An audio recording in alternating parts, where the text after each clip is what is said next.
Hello and welcome to the I Am Woman project, where every week we have deep, thought-provoking and interesting conversations with thought leaders, change instigators, rule breakers and creative minds who think differently, sparking creativity and inspiration. Our special guests on our show cover a variety of topics just for you, and they share their personal stories to inspire, motivate and empower you, our listener. The I Am Woman podcast is produced for your enjoyment, and show notes are found at www.catherineplano.com. Come back often and feel free to add the podcast to your favourite RSS feed or iTunes. All links are in the show notes. Now let's get into the show.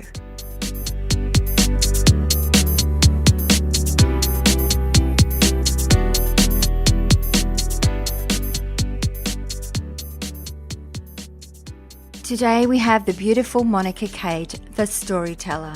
Monica is the director of The Moment HQ, a storytelling platform for professionals and businesses which specializes in the human story. Monica has over 12 years experience in publishing, media and entrepreneurship.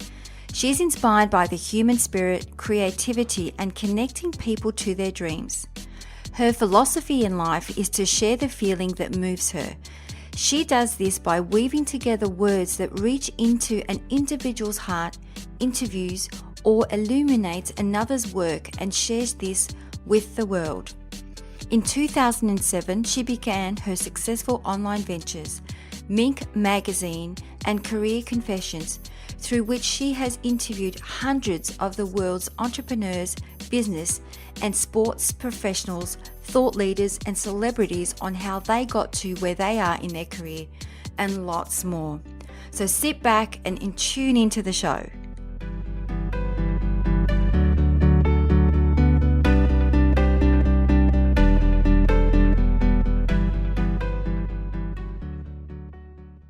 Welcome, Monica, to I Am Woman project. How are you today?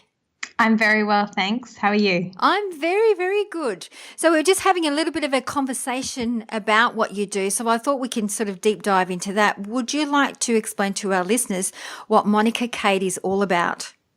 Sure. So I guess, what I'm about, more my business, is The Moment HQ, and it's a storytelling platform for professionals and businesses which specializes in the human story. And so I work with professionals and all kinds of businesses and help them produce sound bites and videos, which are kind of like podcasts almost, talking about their personal story or their core business messages, and they really help to engage their audience and connect to their audience in a more authentic and interactive way. I just love that. That's why I wanted to get you on the show, just the whole storytelling platform. So I'm curious, how did you get into this field of work, or what was that focus for you? It's one of those things that I think found me. I have been interviewing since I was maybe 18 years old, and I had an online magazine just after I was in uni, and I wanted to do something and not be at uni, and the idea for a magazine came to me, and this was when online magazines weren't around at that point in time. And so I did that, and I told a good friend of mine at the time, and he jumped on board as the creative director, and we ended up launching that in Sydney and Melbourne, and we for 2 years, I think, and it was very successful. It was for emerging talent in the creative arts, and it was at that point in my life that I really discovered that I was a great writer and how much I really loved interviewing people. And so from there, it's just naturally always been part of what I've done over the years. So would it be fair to say that writing comes naturally to you? Did you do any studying to write, or were you one of those people that read lots of books? Or how did you get into writing? To be honest, I think it was a natural ability of mine throughout school. I was always a good reader and writer, but I never thought about being a writer. And it was only during that magazine experience where I realised that it was a very natural thing for me. So yes, I find that it comes very easily to me. And what would be your style? Like, how do you get into the writing? Do you have a structure or process, or do you just allow it to flow through you? I just allow it to flow through me. I tend to write a lot about people. So for me, it's very easy. Like I'll connect with the person and then, I'm able to connect with that, whatever I want to share with the audience after that.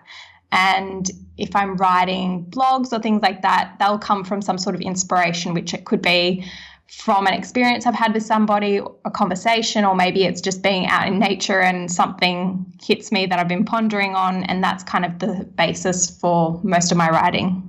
So, Monica, for our listeners, if they want to engage with you because they want your assistance in building that story, what are some of the questions you ask them to really tap into their story? Ooh, I've been told that I ask some tricky questions. One of the questions I ask people is, what's your life-changing moment? A lot of the people that I work with come to me and they feel like they don't have a story. They may already have a business and they might have, for example, an about page, but they might not be clear on what their personal story is or even their business story.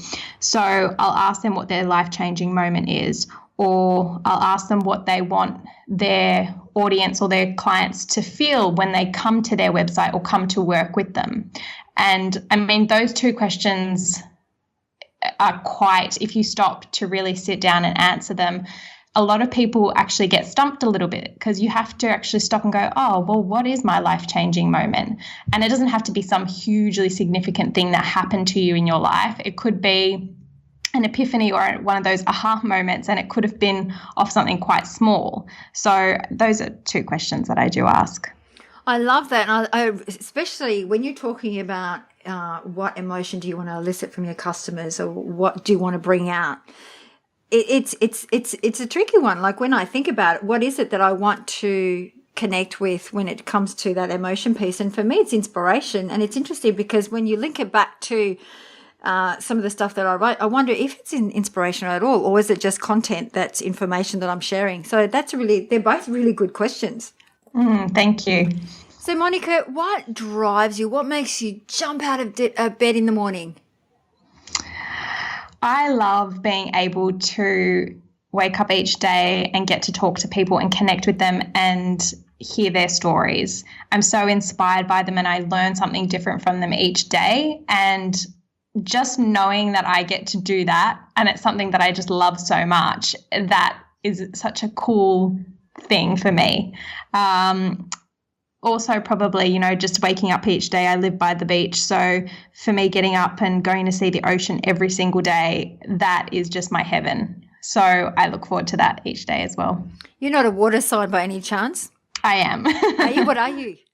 Cancer. Oh, Pisces. I was going to say it's quite common where you hear water signs talking about living by the water and wanting to be in the water, and so that's why I asked the question. Yeah, absolutely. I know, it's great. Beautiful. So with the benefits of hindsight, what would you have done differently in your life or career? It's funny. I don't feel like there's a lot of things that I would have done differently. There are some things like just for fun that I would have done differently. For example, as we discussed being a water sign, I always wanted to learn to surf. However, I think my first real drive for that came when I was about 16.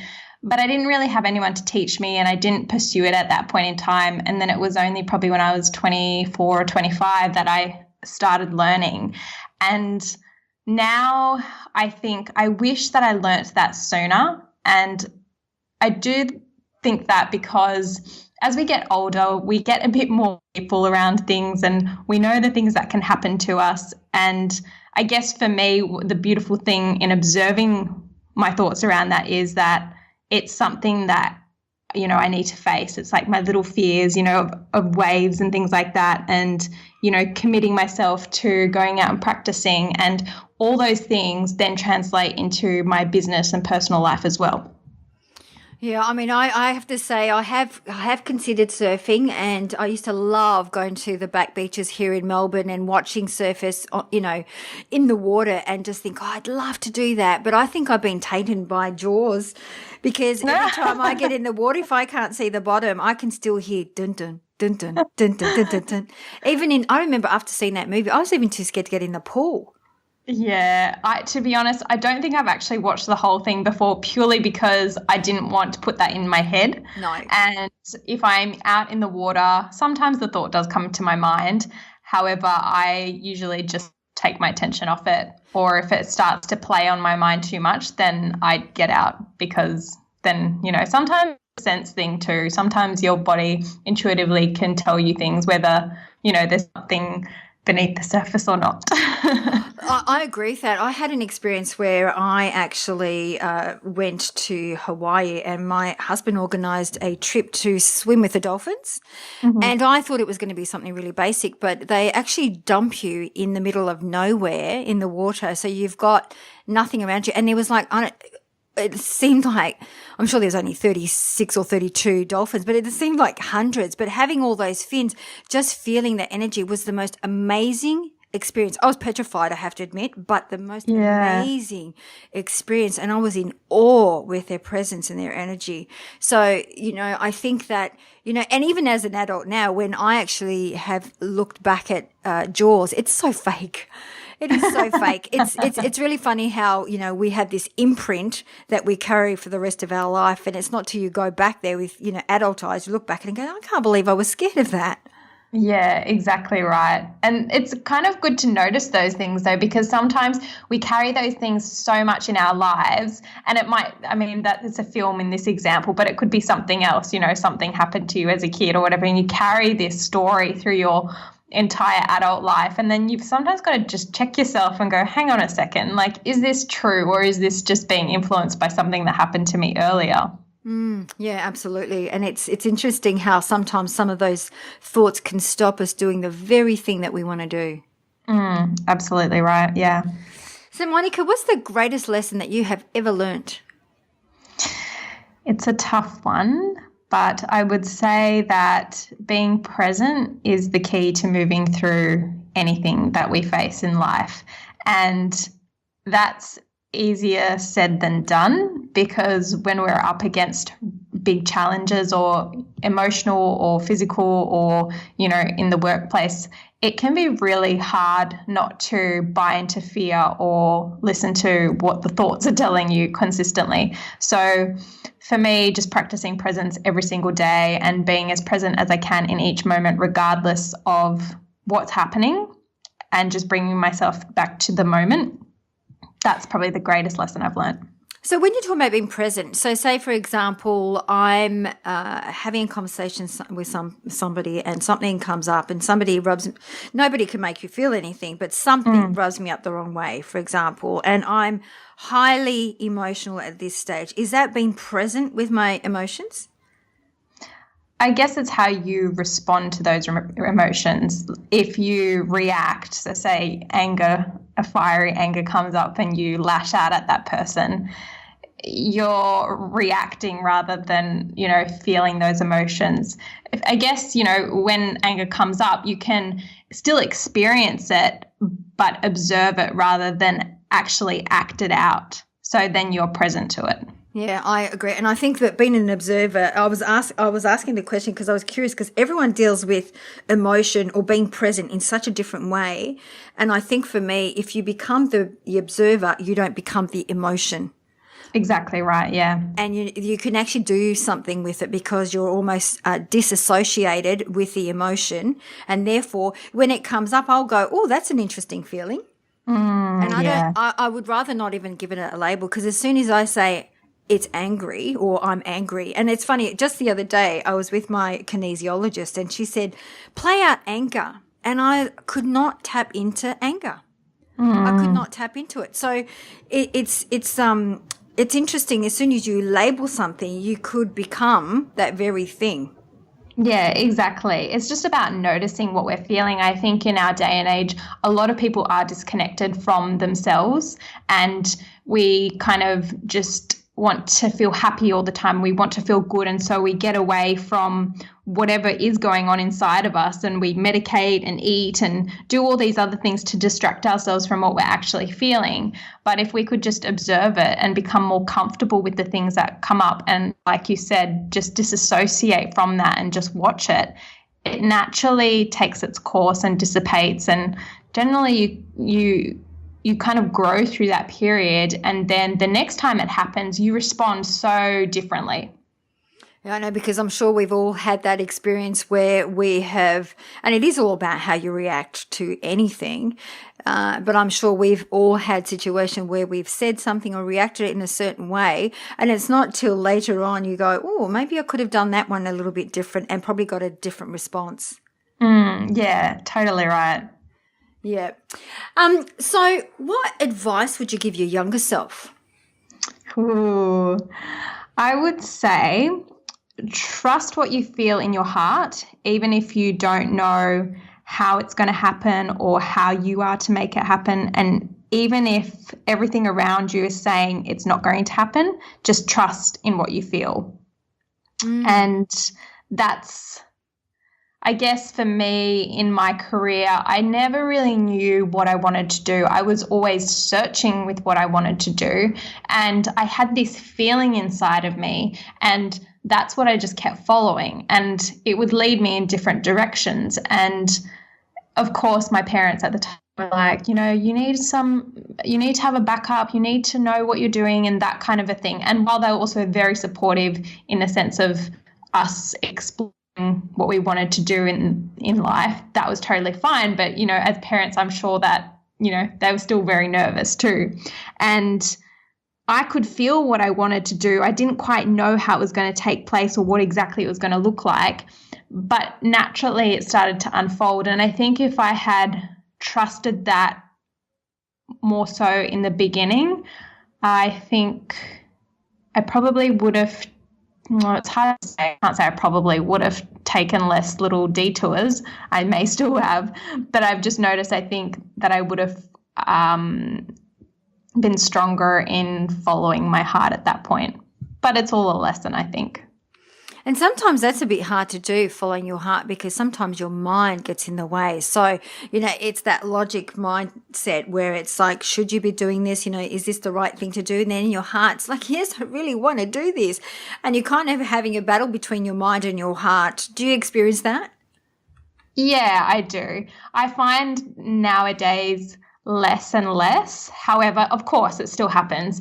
And if that does occur, what I find the best thing to do is just leave whatever it is that I'm, in my head and heart with, and come back to it. And I would naturally find the answer, because when you try to work it out, because sometimes after a while, like you feel the first feeling, you're like, yes, that's what I want to do. And the mind comes in, and then you're like, no, I'm not sure about this. And like, can I do this? And, is it going to cost this? Or all these different stories come in to try and sway you.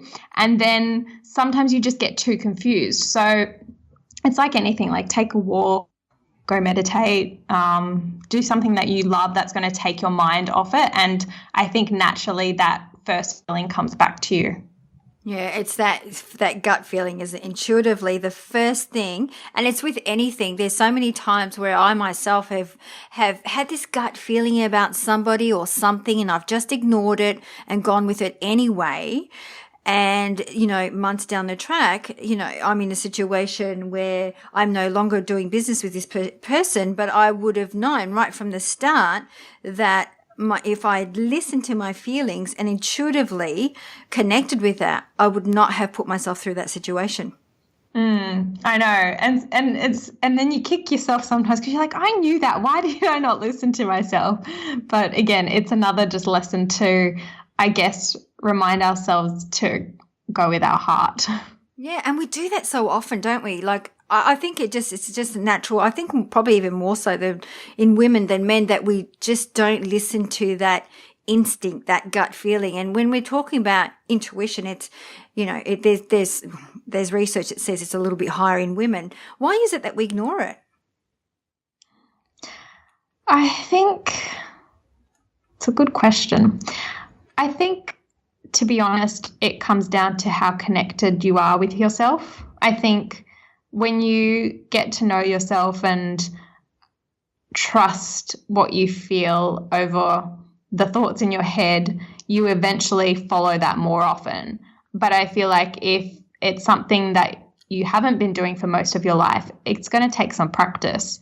And to then the practice is because you've got to build that trust in yourself that, when you're going to follow through with the thing that seems so scary. Because in the first, it might be, for example, to launch a business, and you might feel the feeling and be like, yes, this is what I'm going to do. And then the next thing is you're like, oh, I don't know how I'm going to do this. And I don't know anything about, setting up websites, for example, or, all these other things come in, and they're the things that start to detract us. And then I think that eventually is what sways people away from following it, because it becomes too much in your head rather than, you just got to step back from it again. Did that answer the question? Oh, yeah, no. And as I connect with the whole trust piece, it's, for me, the trust piece is big. It's, there's so many times where I may have said to myself, okay, Monday, I'm going to start exercising 3 days a week. Monday comes, it's cold. I'm not going to do, I'll find little excuses, that inner voice that makes up every excuse under the sun. And then I don't do it. So then I let myself down. So when the next time I say, I'm going to do this, I can almost, being the observer of my mind, hear myself going, yes, Catherine, you have said that last month and the month prior to that. So then there's that lack of trust. And that lack in belief in what you say and what you feel. So I think for me, it's that trust piece is what you were talking about. It's big. Yeah, absolutely. And what you're saying is totally correct. And that lack of following through on, exercising is truly then what you stop believing in yourself. So, and you can turn it around. It just means if you've done that for so long, you've just got to try again with whatever the thing that you want to go and do is, and just follow through this time and keep following through. It's just a practice. It's like a muscle. You've just got to keep using it, and eventually you're going to follow through. Yeah, and I think the way for me to get through that is, would you do that with a customer or somebody else? Would you tell them you're going to do something and let them down? Absolutely not. Then why do I do it for myself? And it's that whole self-love, self-worth, self-respect. It's a really deep love thing, going back to that heart that we're talking about.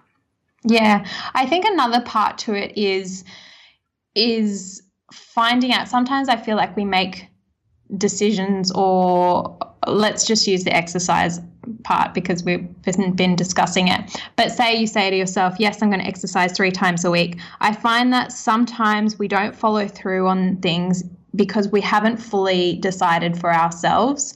Sometimes we don't do it for the right reasons, or we do it because we haven't been feeling good about ourselves, or we want to trim up or anything like that. And sometimes that's just not a good enough reason. Like you've got to have your whole heart in your decision when you make it, I feel. And if it's not, that's when we tend to fall off the bandwagon, or we start and then we stop. But when you make a full wholehearted decision, I'm sure the listeners will have at least one time in their life where they've made a full heart decision and nothing stood in their way. They just was like, yep, I'm going for it. And it didn't matter what challenges came up, they still went through because they were committed. And I think that's how you've got to decide. And then that's when you end up following through as well. Yeah, it's so true. And I think that I do talk about this all the time with my customers, that it's really important that when you set yourself a goal or you make a decision, whatever that may be for you, is, for example, let's stick to the exercise thing. I know what I want to do. I want to become more toned. I know how to do it. I need to exercise, but I don't know the why. And I think the why is getting to the heart of the matter. It's that driver, or the unconscious driver, that makes us do the things that we want to do without thinking or second guessing ourselves. It just happens for us. And I think for me, I need to get into the why is it that I want to do that driver, for me, maybe not to let myself down. Yeah, exactly right. And it's a bit of trial and error, I think. I recently also wrote a book called Change in One Moment, and it talks a lot about this, and it's about how health starts in your mind. And I feel like in a lot of today's resources and the people that talk about health out there, not everyone, but a lot, it's all about your physique and your nutrition. And what a lot of people leave out is the mind component. And I think when you finally make a decision, like we were talking about before, wholeheartedly, and you follow through and all those things and you observe yourself through the process, that's when everything kind of comes together. And there may be times that you do fall off the bandwagon, but when you're observing yourself and then, like, you said, asking yourself why. So like, getting to understand how your brain works and rather than beating yourself up, exploring why this has happened and really learning to understand yourself, I think that's when we end up following through too. Yeah, I absolutely agree with you. That's so true. So, Monica, who's been your greatest influence? Well, I would have to say my friend Gazale Lowe, who runs Academy of Intuition, and also her brother Amir Zogi, who his business at the time was Be Free People, but it's now just Amir Zogi. And they both work with teaching individuals self-awareness, and they do that through various programs. And for me, I think it was years ago now, I met Amir and went through some of his programs, and it just really changed my life. And that's where I really started my journey of self-awareness. I think naturally I've had that throughout my life and from a very young age, but I feel like that's where I really dived in deep, and that's where my, greatest lessons of being present came from as well. So when you're talking about self-awareness, you're talking about tapping into your thinking, your feeling. What exactly do you mean by self-awareness? Yeah, so self-awareness is really being able to observe yourself, know yourself, see why you do the things that you do, and being able to respond to the world rather than just be in reaction to your thoughts. So self-aware is just, you're aware, like we're aware of the environment around us. So self-awareness comes down to just being aware of yourself and your inner world as well. Yeah, I always ask that question. I love it because everyone has different insight into what self-awareness is, and it is really about tapping into all of that, what you were talking about. Yeah, it is a tricky definition, I suppose. Yeah. Oh, it is. And I mean, sometimes when I ask somebody, what's self-awareness to you? They might just say, just being in touch with my feelings. It could be as simple as that. But, everyone there's so much depth in self-awareness. That's why I was curious as to what was it that you got out of the retreats and the programs. Sounds fascinating. I'll have to look that up. Yeah, for sure. So we always ask our women of inspiration to choose one word that best describes their personal brand. So what would be that one word for you? For me, it would be storyteller. So that's what I do every day. I tell people stories, and it's what I love, I feel like that encompasses who I am in a way. Of course, there are lots of facets, but I think storyteller would be the number one. Oh, I just love it. And that's so I was expecting you to say storyteller. Of course. Of course. So, Monica, what we do as we wrap up the show, at the end of every show, we always ask our women of inspiration to share 3 gold nuggets with our listeners. So what would be your top 3 gold nuggets that you would like to share with our listeners? All right, let's see. So number 1, I would say, is you can only move through life moment by moment, which ties back nicely to what we were talking about being present. You really can't go any quicker than the moment. So just slow down. And the second one would be, don't make things personal. I think for a lot of my life, I would take things so personally. And I guess a few years ago, I recognized that I would do that. And so it became my practice to just catch myself out each time that I did. And slowly that's gotten so much better. And I just think, we can be so much happier when we don't take things personally, because a lot of the time people say things and it's just a reflection of how they're feeling and things like that. So we don't need to take that on board. Okay, and the third one I would say is you always have a choice. I think sometimes we can be in a really tough spot and it feels like we don't have a choice.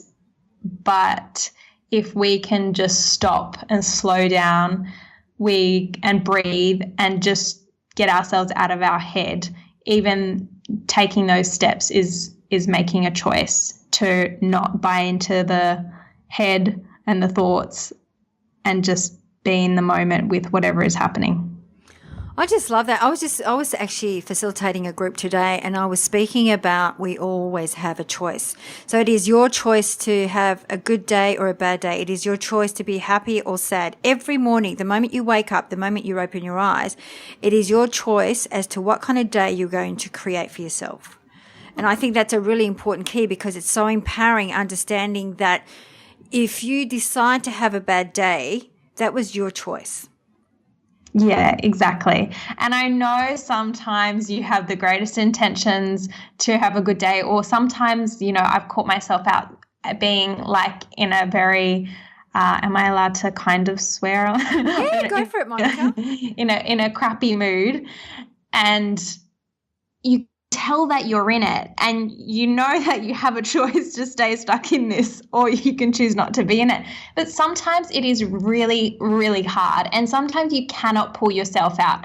However, that being said, I think acceptance in those moments is also the real key. And I think when you're aware of how you're feeling, you recognize that, okay, I know this isn't the most, the most desired space to be in, but I'm here. And so I think the moment we stop fighting the feelings of unhappiness or discontent, the sooner we kind of come out of them and we can be happy again. I just love that fact that you kind of set the scene. I thought you were going to use a big swear word. We've had much worse words than that. You're so gorgeous. No, I wasn't going to swear too much. I thought, well, crappy's okay because it's not really swearing, but I thought I'd check. It's not. And, listening to what you were saying, I find that the times that I maybe find myself in that situation is when I'm focused too externally. So when really just calling out a crappy day, I think that I'm too focused and externally on what's going on that I forget to tap into what I want to create. Because at the end of the day, the intentions that you set for yourself in the morning, you've got the right mindset. You're setting yourself an intention. You're going to have a good day. And yes, things happen. I talk about shit happens, and things do get in the way and happen. But it's once again, it's how we react to it. And I think that the only time I tend to react to things is when my focus is externally. But I also notice that when I don't react to things, it's because I'm in my own skin and I'm like choosing not to respond or react to this. I think you've nailed it. I agree. And I love the whole piece about don't make things personal, because I think in my younger days, I used to take everything personal. Like, what have I done to make this person unhappy? What have I done to create this person to react this way? But in actual fact, as I've gotten older and I understand that perception is projection, that sometimes an individual is just having a bad day because of whatever's going on in their mind, and this is how they show up. It has nothing to do with me. Exactly right. And yeah, I think I agree with you. The older we get, I feel like that seems to be a common thread. And I've, spoken to my grandmother about it one time, and I said, you seem so resilient and so like nothing phases you. Were you always like that, or is that something that's developed over time?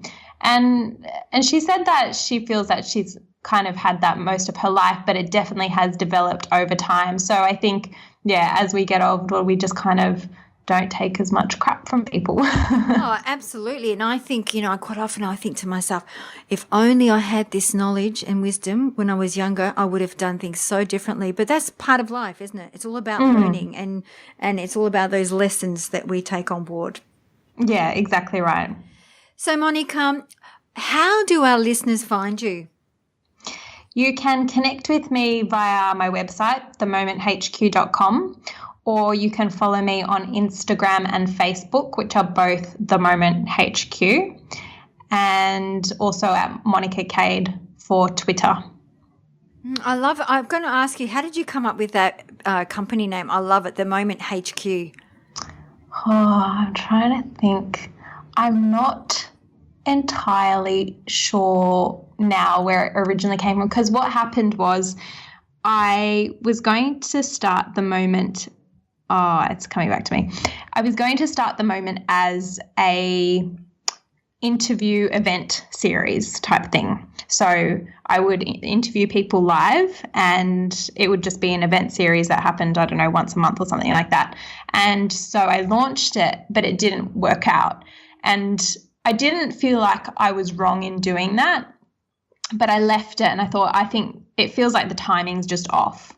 And so I left it for about half a year or something. And then at the end of last year, I think it was, I had this feeling of like I wanted to start a new business and, you know, incorporate interviews and podcasts and things like that.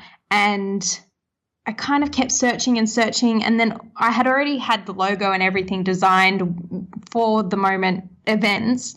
And then it kind of hit me. I was like, oh my gosh, why don't I just call it the Moment HQ and use what I have? Like, it was already there, just waiting for me to rediscover it. I love it. Absolutely love it. So, Monica, thank you so much for your time and your energy. It's been an amazing two women having a heartfelt conversation, and I'm sure our listeners are going to love this interview, or conversation, I should say. So thank you so much for your time. It was a pleasure. Thanks for having me. You are most welcome. Thank you. That brings us to the end of another episode.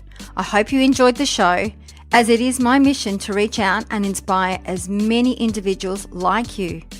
And one of the best ways to help us achieve this goal is by giving us a good review on iTunes. It's easy and it only takes about 10 seconds. If you have any questions or special guests that you would like to hear from, please send us an email to support@catherineplano.com.au and we will get right back to you. You can also follow us on Instagram, Twitter or Facebook @Catherine Plano. That's it for now. Thanks for listening. Until next week, please take care.